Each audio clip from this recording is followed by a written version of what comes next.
ঈদ মানে আনন্দ, ঈদ মানে খুশি, ঈদ মানে উল্লাস, ঈদ মানে গ্রামে যাওয়া ধুম পড়ে যায়, ঈদ মানে হই হুল্লাসে ভরপুর হয়ে ওঠে গ্রাম।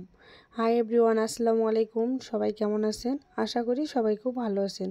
আজকের ভিডিওটি একটু অন্যরকম, যেহেতু ঈদ চলে আসছে আর ছেলের স্কুলও বন্ধ দিয়ে দিয়েছে, তাই আজকে আমরা চলে যাচ্ছি আমাদের গ্রামের বাড়িতে। তাই গ্রামের বাড়িতে যাওয়ার জন্য সকাল সকাল রেডি হয়ে আছি। এখন ওর বাসার নিচে আর কি দাঁড়িয়ে আছি অটোর অপেক্ষায়, স্টেশনে যাব এই জন্য। তারপর আমরা অটোতে চড়ে এখন স্টেশনে চলে আসলাম। আর ট্রেন তো দাঁড়াই ছিল, কারণ এই ট্রেন ওখানেই থাকে সান্তাহারে। সান্তাহার থেকে এর যাতায়াত হলো লালমনিরহাট, মানে করতোয়া এক্সপ্রেস। তাই আমরা এখন ট্রেনে উঠে পড়লাম।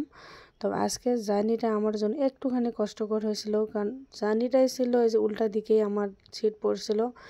এখন যাচ্ছি, এমনিতে তো আমার মাথা আল্লাহ এমনভাবে তৈরি করে দিয়েছে, কোনো যানবাহনেই উঠতে পারি না, শুধু মোটর সাইকেল আর ট্রেন ছাড়া। ট্রেনে উঠতে পারি, এখন আবার ট্রেনের সিটটাও ফেলাই দিয়েছে উল্টা দিকে। এখন আমার মাথা অটোমেটিক ঘুরতেছে, মাথা ব্যথা ঘুরতেছে। এখন তারপরেও কিছু করার নেই, যেহেতু এখন ট্রেনের মধ্যে সিট পাওয়াই অনেক মুশকিল। তারপরেও যে সিট পাইছি এটা আল্লাহর কাছে শুকরিয়া, আলহামদুলিল্লাহ। তারপর এখন আমরা ট্রেন থেকে প্রায় অনেক দূরে চলে আসছি। এই যে আমাদের তিস্তা নদী, এখন আমার প্রায় নামার সময় এসে গেছে। তিস্তা নদী পার হয়ে আর কি আমাদের কুড়িগ্রাম যেতেই হবে। এখন তিস্তা নদী পার হচ্ছে, পানি এত হয়েছে, পানি খাই থই থই করতেছে। আর যদি খালি আপনাদেরকে শব্দটা শোনাতে পারতাম তাহলে ভালো লাগতো আপনাদের কাছ থেকে, কারণ এত পরিমাণে পানির স্পিড ছিল আর এত স্রো, শুধু শব্দ, অনেক শব্দ করতেছে।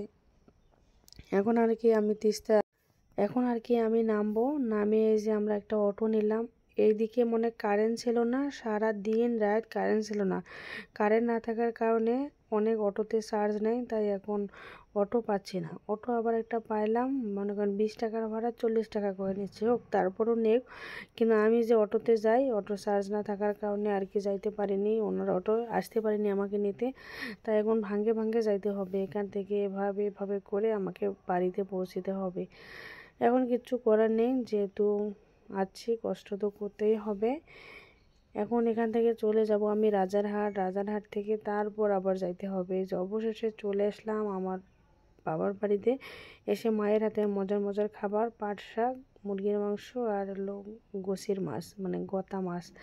তারপর রাত্রিবেলা যেহেতু মেয়ে বাড়িতে আসছে আর বাবা বাজার করবে না, তাই কি হয়, নাতি পুতি, বউ বেটা সবাই মিলে এখন আমরা বাড়িতে ভরপুর, বাড়িতে হইচই হয়ে গেছে, অনেক আনন্দ উল্লাস হয়ে যাচ্ছে। তাই অনেক বড় একটা মাছ নিয়ে এসছে রাত্রিবেলা।